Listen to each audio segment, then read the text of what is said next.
Hello and welcome, everyone. I think we are ready to make a start. Welcome to Qualitative Interviewing Experts Taster Lecture today. My name is Alenka Jelen, and I am Associate Professor at the University of Stirling, and also Head of Division of Communications, Media and Culture. I will just stop sharing screen for now. I will bring it back up when we start with the official part of the lecture. First of all, I just wanted to introduce myself. And since we're talking about interviewing today, I wanted to do a little bit of a taster interview with Irem Utlu. She is in charge of marketing at MethodsNet. Hello, Irem. And you usually see the materials that come from MethodsNet. You see the promotion and marketing. And we can start the session with a bit of background of what's happening in the background and to demonstrate how a mini interview works, if that's okay.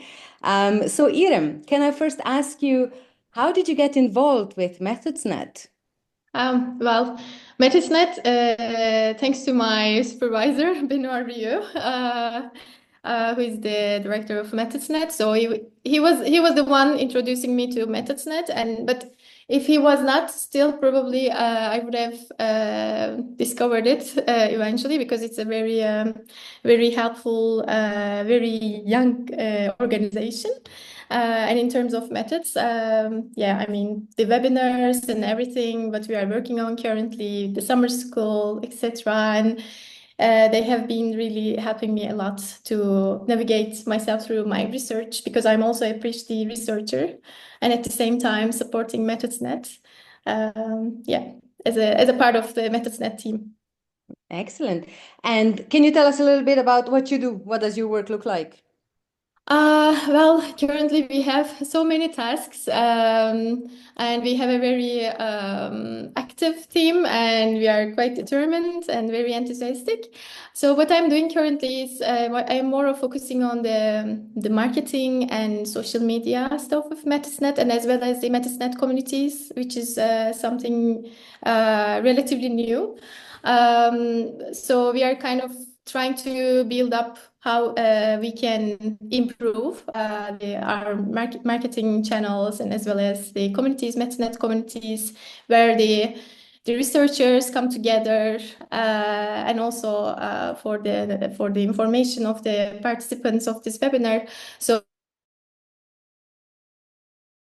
we have now 6 different methodological approaches.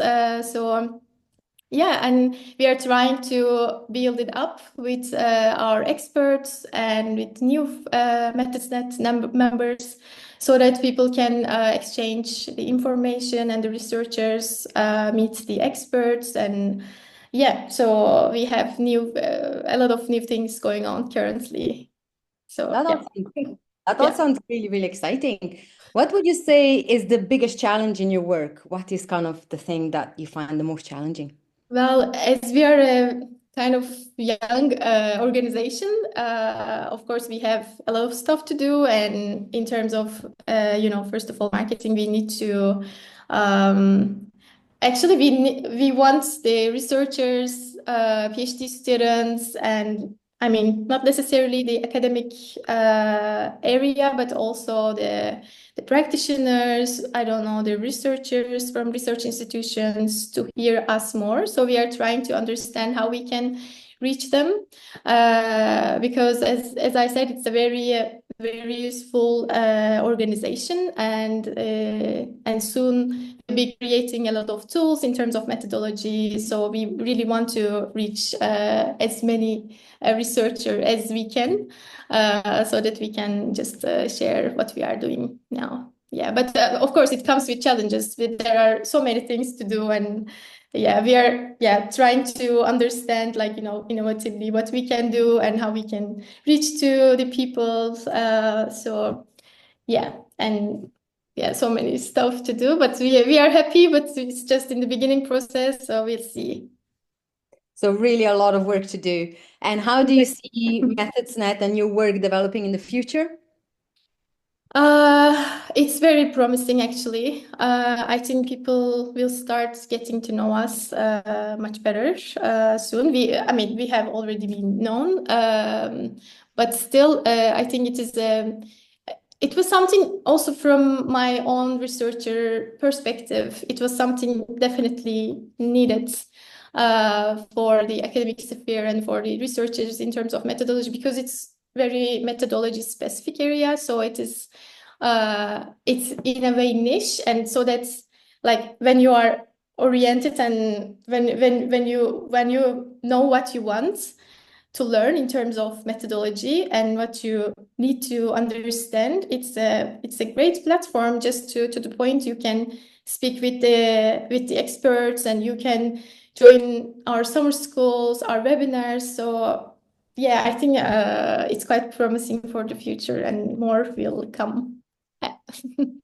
That's great. Thank you so much, Irem, for this interview. You're welcome. Thank And you. it's a really useful example that we will now take forward in the lecture. So thank you so much, and all the best You're with your welcome. future. It's a pleasure. Thank you. Thank you. And yeah, now we're going to the lecture on our interviewing and interviews. So this was like a mini interview with an expert. Obviously, when we're doing interviews in our own research, those interviews are a lot longer. We take more time to prepare. We've got more opportunities to probe in depth, even though with Irem, she gave me quite a lot of information, even in this kind of short space of time. So I want to give you a bit of a taster what we will do at this course at the MethodsNet Summer School, which will take place at CU in Vienna. My course will take place between 14th and 18th of July, but the whole summer school will actually start on the 30th of June. So there's other courses happening before my course and then finish on the 18th of July. So let's start with qualitative interviewing. Qualitative interviewing is quite at the center of social science research. Some scholars estimate that it's about 90% of all social science investigation, and it's the most often used method in qualitative research, according to many authors. But the issue with the interviews is that we all think we can do them, and we sometimes just do them because they're part of our daily lives. We're interviewed for jobs. We see interviews in the media all the time. When we go to the doctor, we're being interviewed. In academic research, interviewing does require a little bit more kind of knowledge and careful elaboration. And if we just go in without this kind of knowledge, we can get lucky and we can get great data, but also we run several risks that we get lost in the field in data. It gets too much, it gets overwhelming. We don't know what to do with this data. We under theorize data, hear what we want to hear or see what we want to see, represent data in a very anecdotal way. And then the question is, what's the value of this kind of interview? So this course will try to mitigate all these risks and try to look behind the scenes and open that black box of interviewing. So we don't treat interviewing like a marriage. You know, some people give this metaphor that everybody knows what marriage is. An awful lot of people do it. And behind each closed door, there is a world of secrets. So we will open those doors and interrogate, study, investigate interviews, but also put them into practice.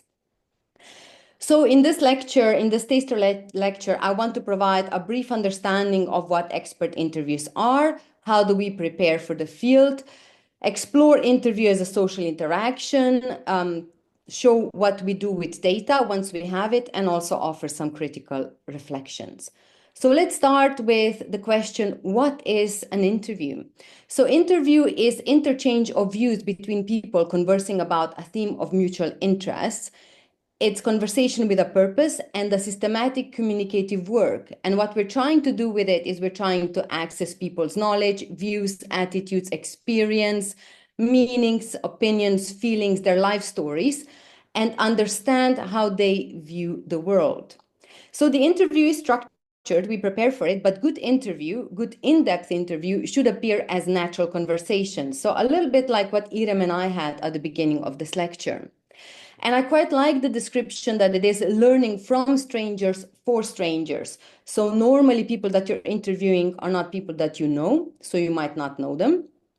And your research will also be read by strangers. So you will share the knowledge that you generate with people you don't know, apart from a few friends and family who might read your PhDs or research papers, but we know that they are few and far in between.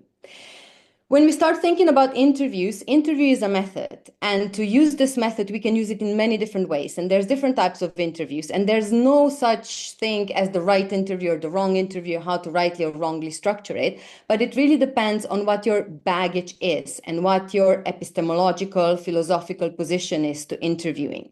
So you do need to recognize what your philosophical standpoint is, because that will influence how you frame your research purpose and research questions, how you will deal with ethics and politics of research, how you will design your interview, what kind of strategies of inquiry you're going to use, how you're going to use the method, how you're going to structure it, how you're going to analyze and interpret your data, and also how your research is going to be assessed in terms of quality. So in expert interviewing, we put a lot of emphasis on reflection, transparency, and very clear methodological account. To offer you a very brief, a very simplistic differentiation, normally in the interviewing, we can either take more positivist or interpretivist stance. There's other categories of philosophical positions. They are a lot more nuanced, but I just wanted to give you like a general view of how this course will be approached. So we will approach it from more interpretivist understanding. So we're going to take postmodern or constructivist model of interviewing. So we will treat social phenomena as dependent on meanings that people give to them, how we will study how data emerge dynamically through a dialogue and in context. So that's why we talk about data generation and not data collection. We're going to learn how to make sense of the world through interactions, through interacting with your participants, and also how we deal with reflexivity and acknowledging our bias. So no research is unbiased. There is no such thing as objective research or objective stance. We come to interviews with our own background, positionality, and how do we reflect on this, turn it into a strength, and mitigate some risks that are associated with it. In other words, we will be dancing together with our participants. I'm not sure if any of you is familiar with Argentine tango or any kind of other couples dance. And I'm using couples dancing because normally in an interview situation, we've got two people. So traditionally, we looked at the dance as the leader follows, the leader leads, the follower follows. So we've got a leader, usually a man, and a follower who's usually a woman. Postmodern understanding in dancing, including in Argentine tango, does not really ascribe to those roles anymore. That's not to say that they're wrong. That is more traditional style of dancing or traditional way of understanding this dance. Even though in Argentina, originally men were dancing with men because they were learning how to dance tango. So these roles were not so clearly ascribed. What we have here is that we don't have really leaders and followers, but we've got somebody who takes the initiative, and then the other person decides whether they're going to follow or not. So they actively participate in the dance, and they can also take a lead at some point. So it's more kind of interactive way of dancing, and that's really, really challenging. So the same in this kind of more postmodern interpretive interviewing, we've got democratic or participatory practices, which means that our participants will be actively co-shaping our research. Sometimes even the topic, when you start contacting experts, they might say, oh, this is really interesting topic. However, have you thought about this or that aspect? So you might change or modify your topic slightly based on the first interactions you have with the field and getting a sense of what the real problems in the field are. And then obviously when you interact with them during the interview, when you generate data, how you interpret data, they might be quite active participants. Actually, in qualitative research, we've got now also emergence of this interpretative performance paradigm when we've got very participative models of inquiry and interpretive communities of practice. So when people that we include in our research actively participate, co-shape our research, but we also help them to shape their practice. For example, action research is one of those areas, but also there's other methodologies and methods that we can use. What we form in this type of interviewing is we form partnerships between researcher and participants, and we shape I-thou relations, sometimes even we relationships. These interactions are unique, sometimes complex, and we generate data that is situated in a specific social context. We need to pay attention to ethics and ethical treatment of our participants, of our data, how we protect ourselves and how we protect them. our positionality, their positionality, so where we're coming from, and also, as I already mentioned, reflexivity. So these are quite big topics. What are expert interviews in this context and how do they differ? So expert interviews use experts as participants, and the main purpose of this type of interviewing is uncovering expert knowledge. Sometimes this knowledge is quite explicit, sometimes it's latent knowledge, so it gets explicated during the interview. So for example, Irem might not be thinking every day, oh, what is it that I do? But when I asked her, she kind of gave me a narrative of her work practices. So this knowledge becomes explicated. Historically, this kind of interviews were the first form of interviews because researchers wanted to learn from knowledgeable citizens who were state officials, church ministers, but they were not necessarily learning from marginalized communities. Poor were very rarely included in research, so researchers would be writing about poverty without ever speaking to people who have lived experience. Women were also largely left out of this type of research, so it was mostly interviewing men, doctors, scientists, elite officials, politicians, etc. Nowadays, obviously, this has diversified, and expert interviews are considered as a separate method, and they are different from elite and ordinary interviews. We are dealing with particular, unique, demanding research settings in terms of how to access participants, who they are, what is their status, what is their power, what kind of relationships we're likely to develop, sensitivities, confidentiality, and ethical treatment of data. So all those are particularities that we will uncover further during the course. And usually these interviews are one time only. Experts are normally busy. They don't really have time to do several interviews. We have one opportunity, and that's why we also normally adopt more flexible approach to interviewing. But the key question in this type of interviewing is, who are the experts? So who are the experts in your field?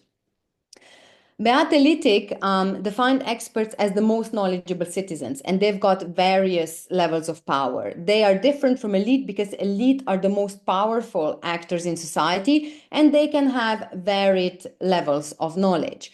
Experts also have more knowledge than specialists or specialized laypersons who are usually, they do have knowledge of their area of interest, but might not have as much power as experts have, or the knowledge is also lower. So hopefully this gives you an idea how we define experts and expertise. So as I said, experts were traditionally linked to professions. Postmodern understanding brings diversification, pluralism, and complexity to this understanding of experts and expertise, and simultaneously brings them into crisis. We have heard so many times that, who is this expert? Who is an expert? We don't need experts anymore. We have had enough of experts. People know best. And this kind of plurality is challenging because we can also define experts in different ways. So one definition of experts, and this is going to be quite important in your projects if you're interviewing experts. So one of the key aspects is going to be how you define and understand experts. So the first set of definitions is voluntaristic or phenomenological approach. So basically, everyone can be an expert of their own lives. And this, you can see how this is in danger of inflation of the term expert. So who is then an expert? We're all experts of our own lives. Constructivist approach puts an emphasis on experts creation. So experts are being created by the society. When do you as an academic become an expert? Is it when the media calls you expert? Is it when you get a request for the first review of an article or conference proceedings or conference abstracts? So this is what constructivist approach says. So experts are made by the society, institutions, the media. We see in the media certain experts circulating all the time. And then we also have sociology of knowledge. Sociology of knowledge defines experts as people who are active in community affairs. They've got special knowledge that is gained through their activity based on education, access to information, experience, any kind of training that they had. They don't just have this knowledge, they also offer it. They offer their opinions, analyze and solve problems, and influence our understanding of the world. They have some kind of decision-making power, And this kind of understanding also goes beyond traditional experts and also takes citizen groups, social movements, NGOs, social work, etc., also as the areas of expertise. So when you're preparing for your interview, you will need to define your experts clearly, because your definition will depend on who you're going to include in your research. You're going to have to think about how to access them, how you will design your interview questions and guide for the field, and also how you're going to treat your participants ethically. In interviewing, we normally deal with purposive sampling, so we're not randomly picking people, but we're including people based on the relevance they have to our research. We need to aim for symbolic representation so that people that are included in our sample meet the key criteria. Sample and sampling is quite controversial term in interviewing, because we don't necessarily have a population from which we sample from. Who's an expert? Even that won't cover your whole population. So more often than not, we talk about the selection. And often you can have a mixture of different strategies. So you might, first of all, for example, start thinking about certain organizations that you want to include, and then who are the individuals who have the expert knowledge that is relevant to your research. This might change after you enter the field and you learn who are the real experts in the background.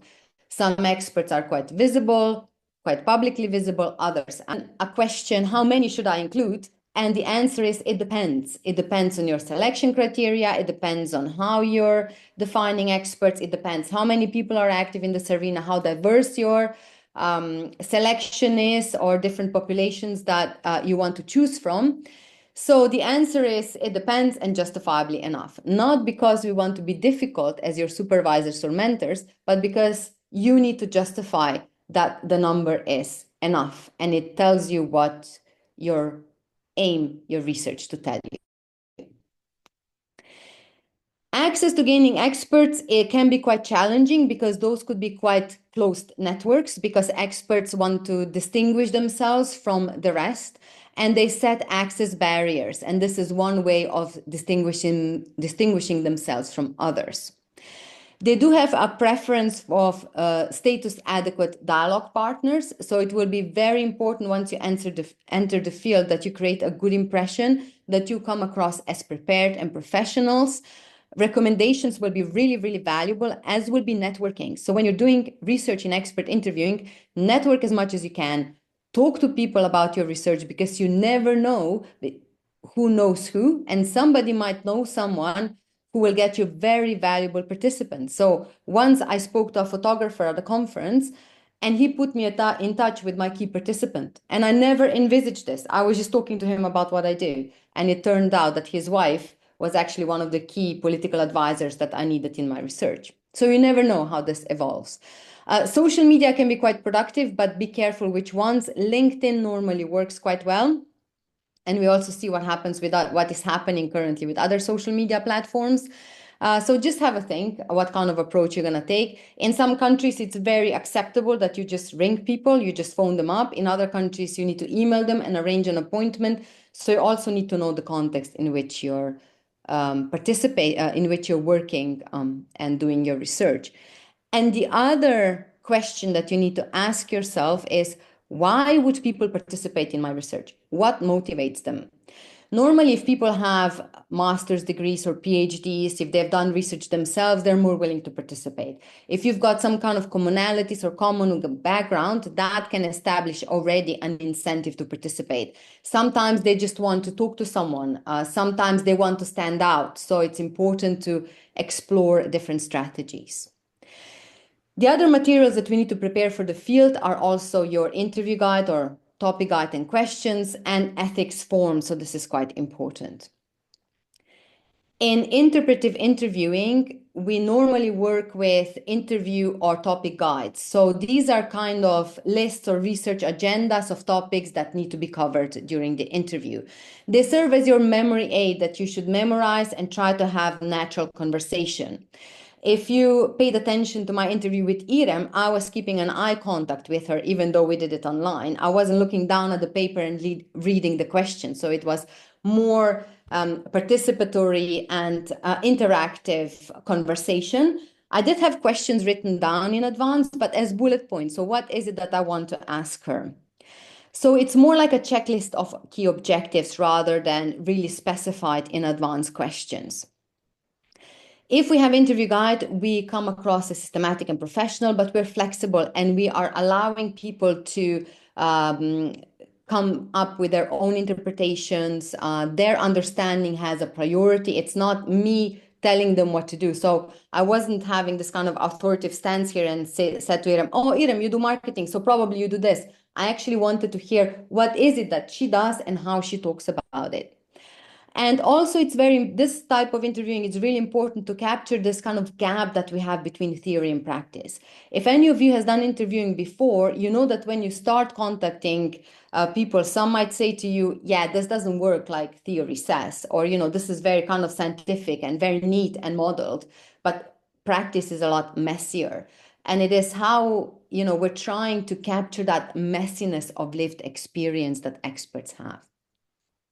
One thing we need to think about when we're designing interview guide is that we lead the participants through interview through various stages. So we normally start with icebreakers or easy questions. So I started my interview with Irem asking her, how come you started working for MethodsNet? And that's relatively easy and unthreatening question. So I didn't ask her, how do you feel about MethodsNet? Or I didn't start with challenges because that's quite a difficult question to start with. So normally we start with, tell me about yourself, about your work, how come you came to this position. So it allows participants to open up, to put them at ease, and then we take them more in depth. Can you tell me about your work? Why are you doing this? What are the main challenges?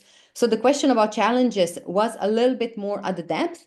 And then at the end, we also need to bring people back to the surface. And this is when we start asking, again, everyday question. How do you see this developing in the future?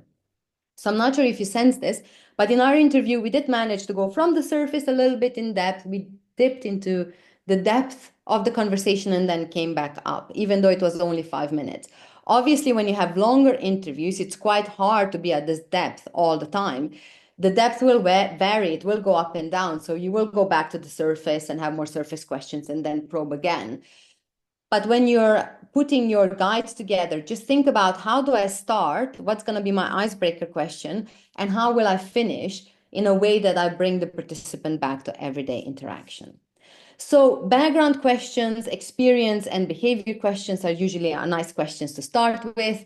Then more descriptive and probing questions, knowledge questions, opinions, values. Sometimes definitions are saved for the middle of the interview.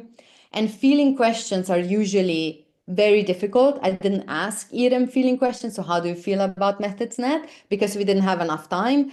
Normally, you do have to have a conversation for a while before you start with, how do you feel about this? Emotions are normally difficult, and they're difficult in expert interviews. It doesn't mean that they're not revealed. Sometimes they will be, and some of the interviews will be really, really emotional.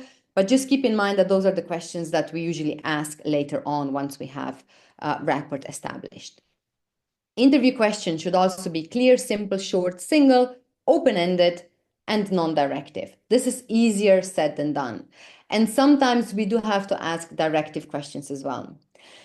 If somebody goes off on a tangent and starts talking about how much they enjoy golf, golf is not our area of interest, so we need to bring them back. So in this case, we do have to use more directive yes or no questions. It's also very important in interviews that we ask one question at a time. So I wasn't asking Irem, how did you start working for MethodsNet and how do you feel about this? And can you tell me about the future? That can feel quite overwhelming because people will think, oh, what am I answering here? So one question at a time. Again, easier said than done. If you make a mistake, don't be hard on yourself, reflect on it, learn from it, move on.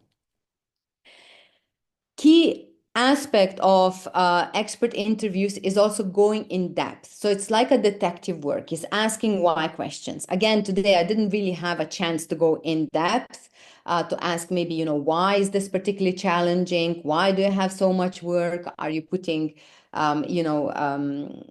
emphasis, what areas you're putting emphasis on? So I wasn't really going into that deeper levels, or why do you think this is going to be exciting in the future? Because you can already sense how difficult those questions are and how participants might find them challenging. So when you have a longer interview, there is more scope to discover and probe why.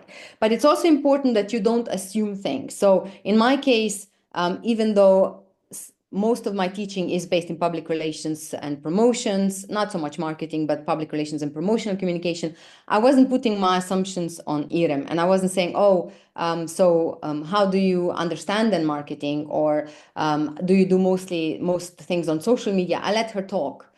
So I didn't assume that I understand how marketing looks like. And you could see that Irem's work is very different with MethodsNet, with creating this kind of network, clusters, opportunities, engaging researchers, than it would be in a different sector or in a different industry, when maybe creating community is not so important and it's more about selling ideas and products.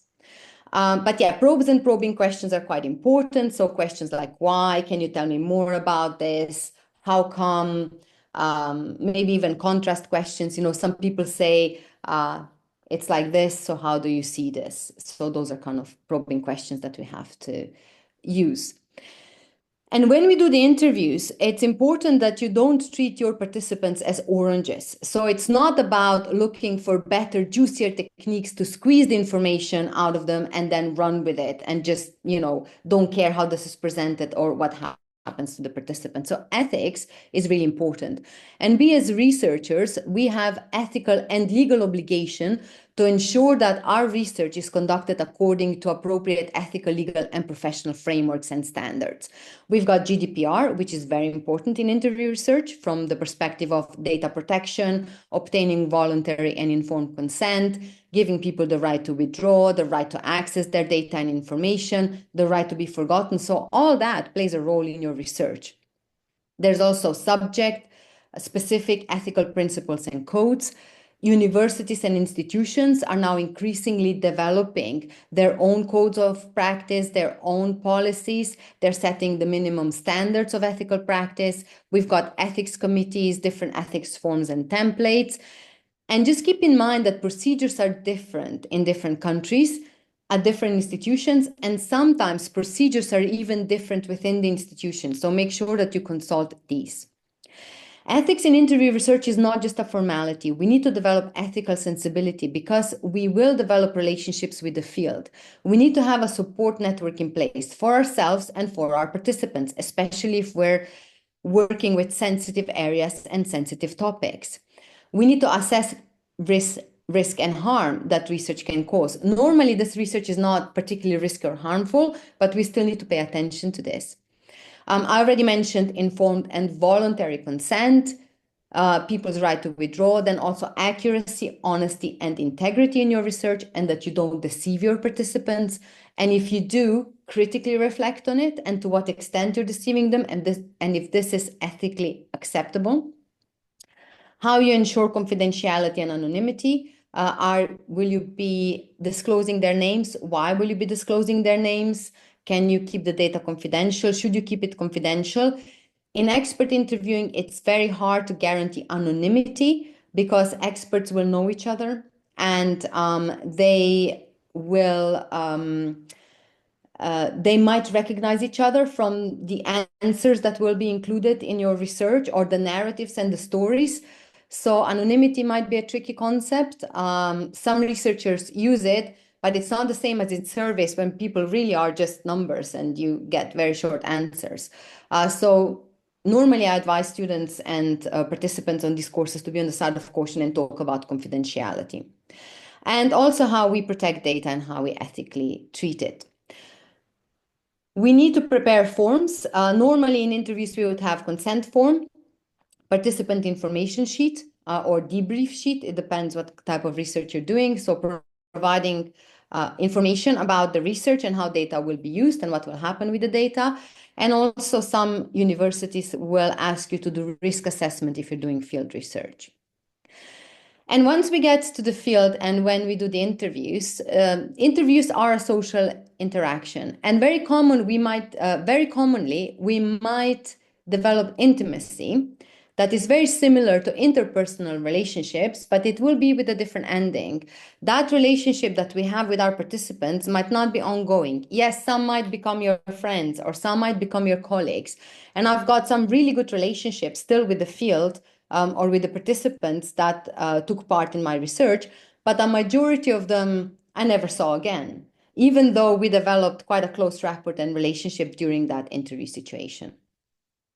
These kind of relationships are at the heart of the method, and they do influence the nature and quality of data that you will generate. With some people, you will get along, with others, you won't.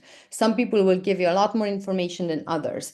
And again, you need to learn from this and also learn that some factors you can control, other you can't, and some can strengthen your data generation, others can jeopardize it. And again, this is something that you need to reflect on and acknowledge your limitations, but also acknowledge your strengths. Careful planning and preparation helps, but life happens.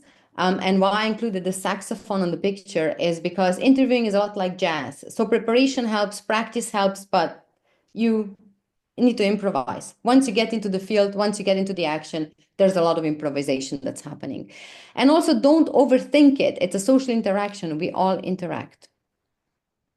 So what are different factors of influence? I mentioned relationships. Also positionality will influence you. So your background knowledge, gender, sexual orientation, political view, theoretical background, institutional background, ethnicity, race, nationality, origin, all of these things might play a part in your interaction with the participants. So instead of pretending that we are neutral observers, which we're not, or that we could be neutral, acknowledge those and try to anticipate how this might influence your interactions in the field. Again, when you get into the field, life happens, things might change, or it could be that you will expect that somebody will treat you just as a researcher because they're this really well-known expert. And you might be really nervous about that interview. But when you get to that situation, they might actually pay you a lot more respect and treat you as an expert. And you're surprised how well that went. Equally, with some interviews, you might expect that these will be really good and easy because you know people, but those might turn out to be the most challenging interviews. So yes, it's helpful to think in advance how the situation is going to develop. But again, life happens. Power dynamics influences interviews, different cultures, language that you speak. Is it your first language or not first language? Do you know the expert jargon or not? So even sometimes when we interviewing people in the same language that we speak might be challenging. What kind of technology we're using? Are we doing in-person or online interview? And context in which we do the interview. Also time, place, all of these things will play part. So it's quite a challenging method.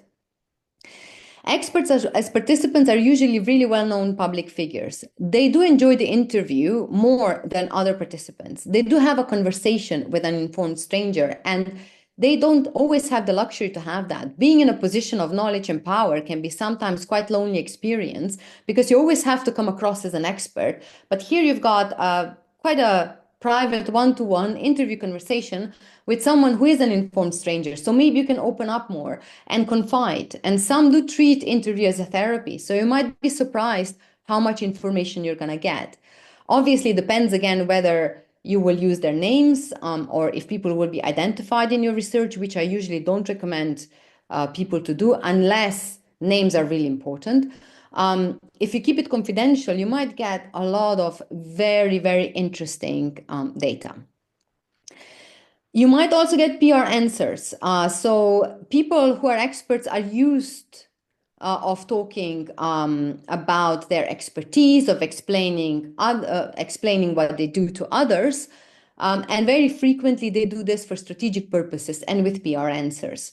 Very often they do media interviews, so they give this kind of official answers. And it's very likely that your interview will start with official answers. But how do we then break through that? How do we then break that ice and get in depth and get to the knowledge that's not publicly disclosed or in the public domain already? They're usually not happy with being told what to do. They tend to test others. So sometimes you might feel that they're testing you when you get to the field. They test your knowledge and your expertise. And some might resist having their interpretations challenged. So If you're challenging them too much, you might risk breaking down that relationship or the interview. But they also are different in terms of how much they're willing to talk, how they perform during the interview, what kind of knowledge they have, how they articulate their knowledge, their ability to reflect, to what extent they disclose their emotions, what is their agenda as well. You know, they will have expectations from the interview. And they will have perceptions about you. Interview is role playing. And they might see you in a role as their co-expert or expert from another kind of knowledge culture. They can see you as someone who really doesn't know much and will tell you a lot. So it will be very kind of lecture style of the interview. They might see you as an authority, especially if you are more advanced in your career and have certain titles such as doctor, professor, etc. They might see you as their accomplice or potential critic. So these kind of perceptions will also influence how the interview interaction is going to go. And this kind of interview interaction and data you generate will have a transformative impact on you as the interviewer and your research, obviously. This is why we're doing it, but also on your participants. They might start reflecting about things they never thought about. Some of them might quit their jobs. That has happened in my research. People left their jobs because especially when I was doing research around gender equalities in public relations, and a lot of interviews that I started, the participants said, "Oh, we don't have issue with gender. We're all being equal." But then through reflection and conversation, they started to realize that there's a lot of invisible barriers, and some of them quit their jobs. One of my participants, they had enough, they walked away. One of my participants actually became now president of an NGO that deals with promotion of female expertise and knowledge. So really interesting impact. And you need to also know and ethically reflect on what kind of impact you can have on the field and what will you give back. One of my students had a really interesting example. She was researching access to clean water in Bolivia, and she was speaking to leaders of NGO and civil society and CEOs of water companies, and particularly local communities, and the leaders in the communities were saying to her, it's okay for you. You're going to go and get your PhD, but what's in it for us? We're still going to be struggling with access to clean water. And what she did in return is she created a comic and infographics showing them what her research showed and gave that back to the community. So she gave something back in terms of knowledge. So not a whole PhD because, local community, many of them are not educated, don't understand academic discourse, which can be really inaccessible. But she made it accessible for them, and that was very much appreciated. So once we do the interview, we end up with this mountain of data. We've got transcripts, field notes, audio and video recordings, diaries, journals, research notes, metadata, photos, ideas. So it's a lot. And one of the most ignored requirements of good qualitative interview research is that the researchers are not ready to handle what comes as data. So that's one of the most ignored parts. We're going to do the research and then we have this data, and now what? So with interviews, the first step is normally that we would transcribe interview data. There's a question whether we should be using AI or transcription services, and they do come with pros and cons. The main problem here is data protection. So who can have ownership of that data and your responsibility to protect confidentiality, etc. But also you need to be ready to deal with this kind of mountain of very contextualized, complex, rich, and voluminous data. There is also no single interpretive truth in your data. Interpretation, analysis is a very creative practice. I already mentioned transcription. So transcription is translation from text to talk. Large amounts of interviews will still be transcribed because we need to work with written data. And that is already the first level of reduction. So what we're doing with the analysis is we're reducing the complexity of that data gradually. There's many different analytical approaches. Almost all the interview research will use some sort of thematic analysis, especially if you've got more grounded theory approach, so that you work with the data and then construct categories, ideas, concepts, theories, theoretical models from that data. So we normally start with very descriptive coding, so reading through your data, headlining, coming up with the concepts. Then we move on to interpretive coding. So we start clustering different themes together, arranging them according to their similarities, looking for connections. And then we come up with overreaching themes and construct more kind of abstract models and diagrams, visualizing your data, visualizing relationships, and providing a narrative or a story of your research. So we go from very kind of being very close to data to a more abstract level of analysis. We can also use software. Increasingly, qualitative research is using software. If you're using software, make sure you're familiar with it. Research software nowadays, it's great. It replicates almost the way our brain works, but it still has limitations. So just be careful that software will not be limiting your analysis. And software is not a magic wand. Many times when I'm reviewing the papers, people will just say, we analyzed interviews using NVivo or using MaxQDA, end of story. Software doesn't analyze. You're the one telling software how to analyze. So you still need to do the research design, the thinking, the coding, choosing suitable analysis for you. You still need to do that. That is still your work. It's not the software that does its magic and you just don't say anything about how your data was approached and analyzed. Some people compare by hand analysis with versus computer-assisted analysis with traveling, with travel transport means. So by hand analysis usually takes longer. It can be a little bit messier, but you're very, very close to your data. It's like traveling by bicycle from A to B. So it will take a longer amount of time, but you will really notice the environment and you can stop and see the details, see the landscape, the countryside, the cities, pay attention to details. If you travel by plane, you normally get there faster. There will be more time. It is more time consuming in terms of booking it, getting to the airport on time, getting out of the airport, getting your luggage, all of that. So beginning and the end, still time consuming. And you will fly over that landscape. So you might not get the same nuance and details as you do in by hand analysis. For example, critical discourse analysis is very challenging to do with software because software is still quite limiting, and just because there's so many nuances in there. What I'm trying to say is that there are pros and cons to both approaches. Software normally does make data retrieval and management a lot easier and faster to access, also when you search for certain terms or trying to identify relationships. But some types of research still requires by hand analysis. We also then need to think about quality and reflect on quality in qualitative research. So what we need to do in expert interviews is we need to produce convincing knowledge and argument, and according to the method that we're using, we need to capture concepts in a meaningful way. And we also, when we're presenting our conclusions, they need to be supported by evidence. These can be either your quotes from the interviews, paraphrasing of interviews, data excerpts, also models, comparing this to existing research.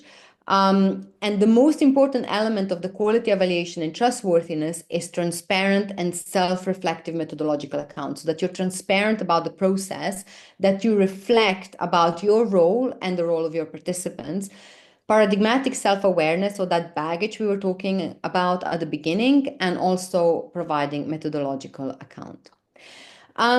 Risks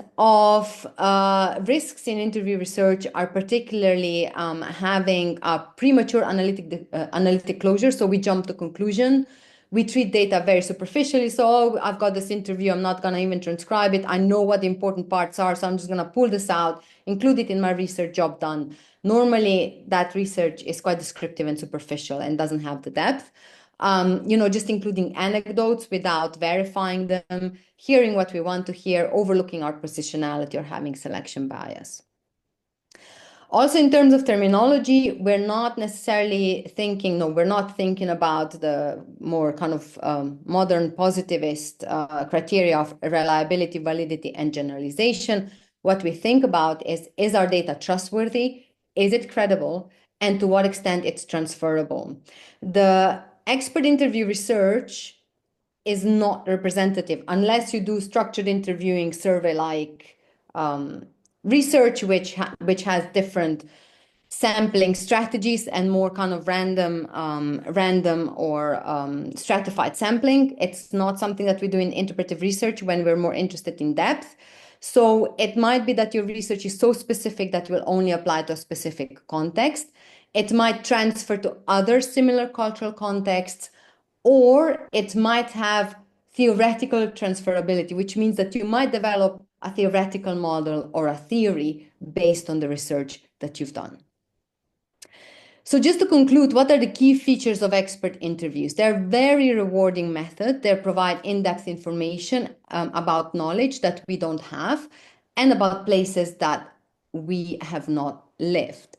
They generate understanding of the nature of the phenomena, uncover or reconstruct knowledge, which can be explicit or implicit, develop new knowledge and explanations, and generate ideas, concepts, and sometimes theories. They combine structure and flexibility throughout. They're quite a creative method.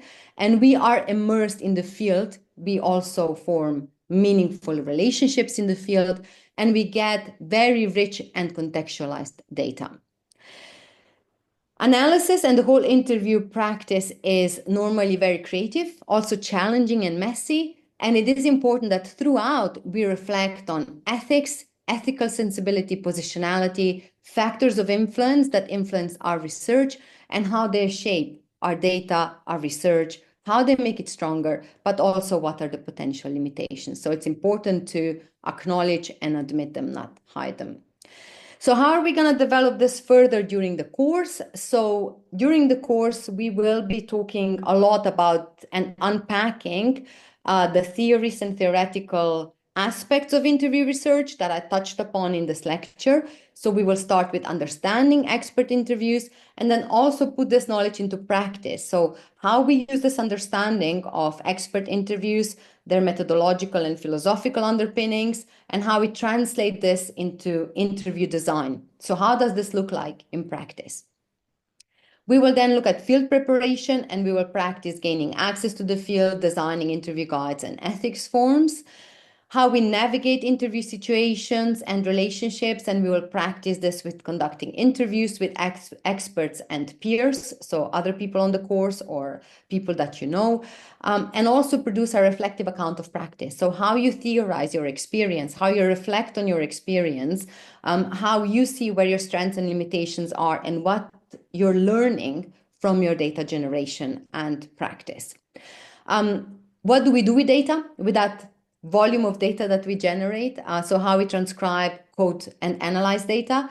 I did very short 10-minute interview with Irem, and even that could probably result in 3 to 4 pages of transcript.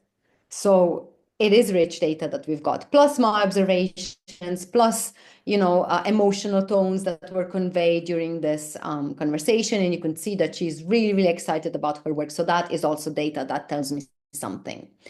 And then at the end, we will do critical reflections on qualitative interviewing, and that will be captured in interview report, in which the participants summarize their experience, do the analysis of their interviews that they conducted for practice, and also reflect on strengths and limitations.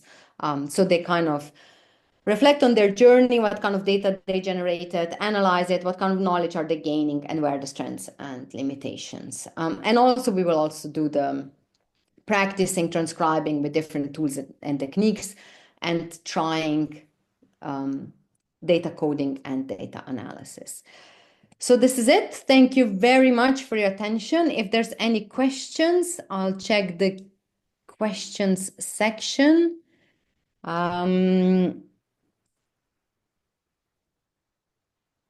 Okay, so the first one, okay, the first question says, could you please clarify what the so-called oral consent is about? What are the advantages and disadvantages? Oral consent is normally when people consent to research just verbally. The advantage is that sometimes when we come to the field with the information sheet and the consent form, it can be quite intimidating for people, especially if the environment where we are doing our research is not very formal or formalized, if it's quite informal. So it can be intimidating. And in those cases, it might be better to have oral agreement. Even if you have oral agreement, try to record it so that it is recorded somewhere. And make sure that the participants understand research, how data will be used, how they will be protected, what are their rights, and responsibilities, what are your responsibilities as a researcher, and what are your rights, how you can use that data. So normally when you would do that would be at the beginning of the interview when you already start recording it. Disadvantage is that it's not on the paper, it's not written, and it can be easily challenged. So it has happened to me that I had this kind of oral consent from some people, and I had very bitter experience when they said, I don't want to be included in this research. I never agreed to take part after the work was already published. So I had to take it back, retract it, and took out the sections where people didn't want to be included.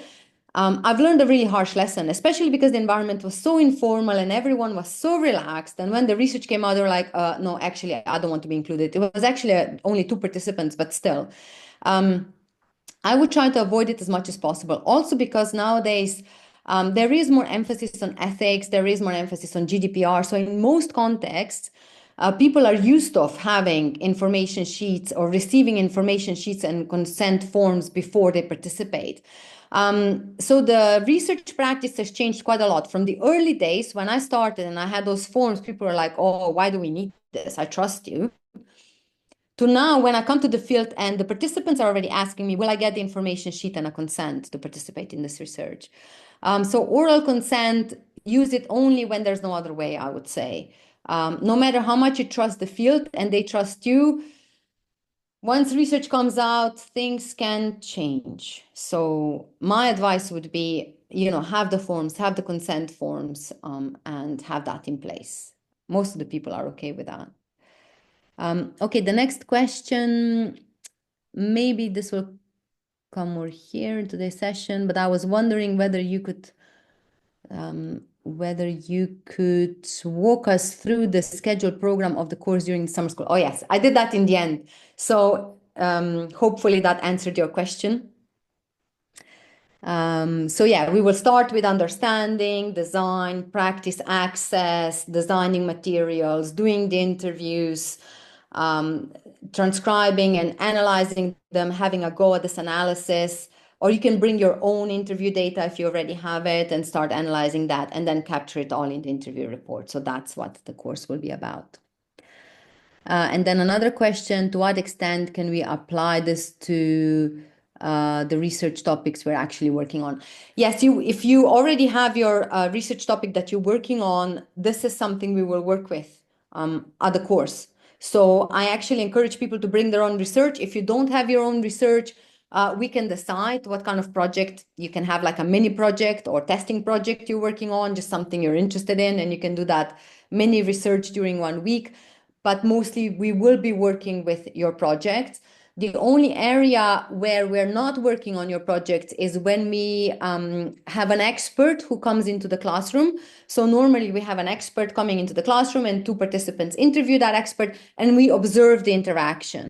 So it might not be directly on your topic. So the expert could be, for example, in the area of politics and your research is in the media. So it might not be directly relevant, but you can still observe interactions and learn from those interactions, and we will really unpick those kind of interactive elements and how they influence us. Okay, older women experiencing homelessness. So Petra is asking, I have not expert group, older women experiencing homelessness.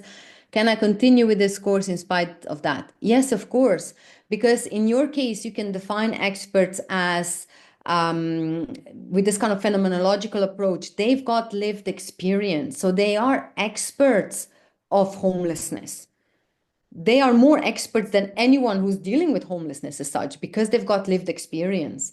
So it's absolutely useful. In your case, the power dynamic will be very different to interviewing, for example, politicians or journalists or CEOs. So it's going to be a different dynamic because you're going to be the one who's going to be seen as authoritative researcher, and very likely people will treat you as an authority. So remember when I was talking about different roles, they will perceive you as an authority. So we will certainly unpack how you can negotiate those power relations. And for you, a lot of emphasis is going to be on empowering them, reassuring them that their experience matters. And also another risk in your research is that people might give you socially desirable answers, and they probably will at the beginning of the interview. That's why it's so important to take time in the field and really talk to them and get maybe beyond this kind of surface answers that we get normally at the beginning of the conversation. Yes, I think it will be really, really useful. And I'm really looking forward to this project because it will give a really interesting examples of how we can think about interviews differently and also learning from you and your experience. So my course is very much about learning from the participants, and the lecture I presented today is not just my own work. This is how my participants co-shaped it in the 17 years that I've been teaching interviews. So I've been teaching interviews at various summer schools and different institutes for 17 years, and I constantly co-shape the materials together with my participants. The next question, I was wondering if you could say a bit more about what you mean by PR responses and how researchers can avoid or reduce these. So PR responses are like official responses. They are, especially if you're interviewing, let's say, again, politicians or media representatives or academics, sometimes they will give you an official answer. Irem, for example, was giving me quite a few PR answers because we were quite at the beginning of the conversation about, MethodsNET is great, and it's very exciting, and it is very exciting. That's why also I'm a part of it. But if we had longer conversation, I would then start asking, how do you feel about this? What is your opinion? What is your view on certain aspects of practice? Do you think social media is working if our conversation went into the area of social media? What are the challenges around social media? So how you try to break through is asking, how do you feel about this? What is your view? Not what the institutional view is. And you will notice when they stop talking in this kind of PR terms, when they start using the first person singular. So I think that instead of we have created, we are doing this, they start saying I. And this is when you know that you're in and that you are gathering more kind of background knowledge. And just to be clear, this background knowledge is usually not kind of scandals and secrets, but it is the knowledge about procedures, about the techniques, about working theories that people have, about how things make them feel, about their own opinions and views. And that adds richness to your data. Oh, clarify again how to justify the potential number of interviewees. Yes, Friedrich, I didn't really elaborate on this during the presentation, but there are many different ways how you need to justify so that you capture all the people that are relevant in that field. It can be sometimes complete sampling so that you include everybody who is a part of certain institution with a specific knowledge. So for example, when I was interviewing president's advisors, I included all of the president's advisors that dealt with the media. So that was complete sampling. I had nobody else to include. So I couldn't create advisors that didn't exist. You can also justify it with saturation principle. So there's no new names coming up. You can also justify it with saturation of data. There's no new information coming up. In interviews, it really doesn't it doesn't add anything to our research if 50 people are saying the same thing. We are interested in this kind of diversity, increasing explanatory potential of our research. So we have to be very careful in terms of how many people we include, who do we include, and that we don't have too big of a sample. If you've got 30 participants, it's going to be really challenging research because you're going to have so much. So you need to rethink your approach and what you're really after here. And it also depends on how different your expert groups or communities are. So if you want to do academics and journalists, academics and politicians, homeless women, and NGO leaders, that will all influence, all of that will influence the number. And very often we will not give you the answer how many, we will ask you why so many, or why this number. How did you define your selection criteria? Do people meet your selection criteria? Is this exhaustive enough? Okay, do we have any other questions?